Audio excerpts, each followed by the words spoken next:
ආයුබෝවන් ඔයගොල්ලෝ සියලු දෙනාටම ලුණු දෙහි YouTube channel එකට ඔයගොල්ලන්ව සාදරයෙන් පිළිගන්නවා. අද අපි හදන්න යන්නේ රසවත් පෝෂණීය එළවලු සූප් එකක්. අපි මුලින්ම බලමු අපි මොනවද ඒකට අරන් තියෙන අමුද්‍රව්‍ය කියලා. මම අරන් තියෙනවා වට්ටක්ක ග්‍රෑම් 100ක් අරන් තියෙනවා. කැරට් ග්‍රෑම් 100ක් අරන් තියෙනවා. ගෝවා ග්‍රෑම් 50ක් අරන් තියෙනවා. බෝංචි ග්‍රෑම් 50ක්. එතකොට ලීක්ස් ග්‍රෑම් 50ක් අරන් තියෙනවා. තව මේ තියෙනවා විශේෂ දෙයක්. මේ තමයි සේර. සේර අඟලක විතර කැබැල්ලා හීනියට කපාගෙන තියෙනවා.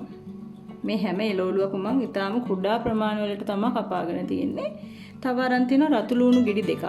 හීනියට ලියලා ලුණු කොළ ස්වල්පයක් අරන් තියෙනවා. බටර් මේස හැඳි භාගයක් අරන් තියෙනවා. ලුණු, ගම්බිරිස්, රසායන අරන් තියෙනවා. තව වතුර කෝප්ප කාලකුයි කෝන් පිටි මේස හැඳි එකකුයි අරන් තියෙනවා. දැන් අපි බලමු අපි මේ සූප් එක හදාගන්නේ කොහොමද කියලා. අපි භාජනයක් මේ විදිහට රත් වෙන ලිපේ තියලා ඒකට අපේ බටර් මේස හැඳි භාග මේ විදිහට එකතු කරගන්නවා.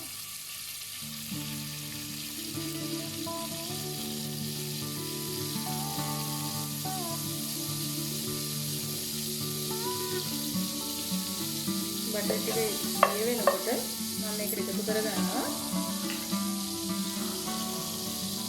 අපි කපාගත්තු රතු ලුණු ගෙඩි දෙක.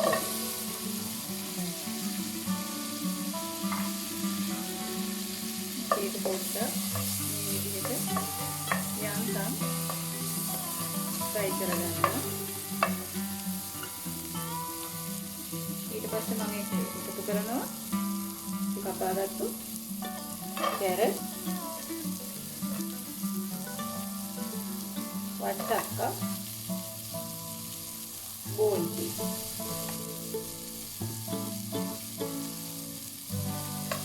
විනාඩියක් දෙකක් විතර අපි මේ විදිහට මේක කලවම් කරගෙන යන්තම් තැම්බෙනකම් තියාගන්නවා.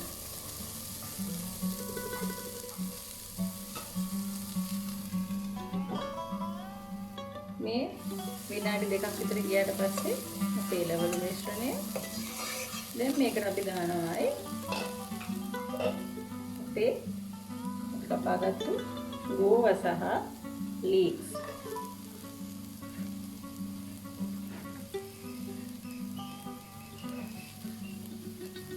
ඒත් එකම මම මේකට එකතු කරගන්නවා සේර ටිකත් එකතු කරගෙන වතුර කෝප්ප 6ක වතුර එකතු කරගන්නවා මේ විදිහට.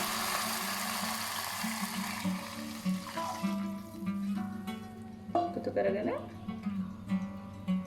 ලුණු රසායනුව ගම්බිරිස් රසායනුව දාගෙන විනාඩි 20ක් විතර තඹ ගන්නවා. අපේ සුප් එක තැම්බෙනකන් අපි මේ අපේ ගත්ත කෝන් පිටි මේස හැන්දට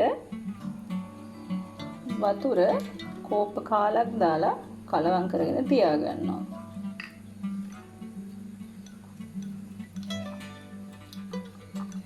මේ විදිහට හොඳින් කලවම් කරලා අපි තියාගන්නවා. මේක එකතු කරන්න ඕන වෙලාව කොයි වෙලාවෙද කියලා මම ඔයගලන්ට පැහැදිලි කරලා දෙන්නම්. දැන් අපේ සුප් එක තැම්බිලා ඉවරයි. මේක ඉක්මනට තැම්බෙනවා හේතුව තමයි අපි කපාගත්තේ චූටි කෑලි නිසා. මම ඇත්තටම දැක්කමත් ලස්සනයි මේක. මේක මේ හරි සුවඳයි සේර සුවඳ එනවා. මම මේකට වෙන කිසිම දෙයක් රසකාරකයක් යොදාගත්තේ නැහැ. මොකද අපිට මේක මම මේක විශේෂයෙන් හදන්නේ මේකේ සේර රස එන විදිහට. ඒ සුවඳත් එක්ක ඒ රසත් එක්ක ඊටාම මිහිරි ප්‍රණීත සුප් එකක් වෙනවා මේක. දැන් අපි එකතු කරගන්නවා අපි අර කලවම් කරගත්තු අපේ මේ කෝන් පිටි මිශ්‍රණය තියෙනනේ වතුරත් එක්ක කලවම් කරගත්තු ඒක දැන් අපි එකතු කරගන්නවා. මේකෙන් අපේ මේ සුප් එකට උකු ස්වභාවයක් ලැබෙනවා. මේකත් අපි කලවම් කරලා විනාඩි දෙකක් විතර මේ විදිහට මේ කලවම් කරලා පොඩක් වහලා තියෙනවා. මේ තියෙන්නේ අපි හදාගත්තු සුප් එක. මේක හරි සුවඳයි. මම මේකේ අර්ථාපල් යොදාගත්තේ නෑ. අර්ථාපල් වෙනුවට තමයි වට්ටක්ක යොදාගත්තේ. සුප් බොන්න අකමැති ලොක්කන්ට පොඩ්ඩන්ට හැමෝටම මේ සුප් එක දීලා බලන්න ඕගොල්ලෝ. ඒගොල්ලන්ට මේක රසවත් අත්දැකීමක් වෙයි. දැන් අපි අපේ සුප් එක පිළිගන්න ගමු.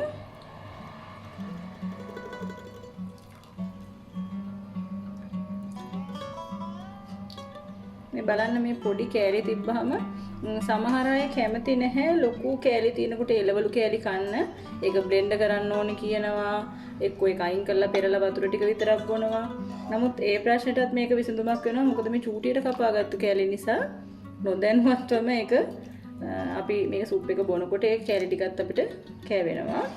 විශේෂයෙන්ම පොඩි අයට මේක සාර්ථක ක්‍රමයක්. ඒ වගේම අපිට තඹ ගන්නත් හරි පහසුයි. මොකද සුප් එකක් ගොඩ වෙලා තඹ ගන්න ඕනේ නැහැ.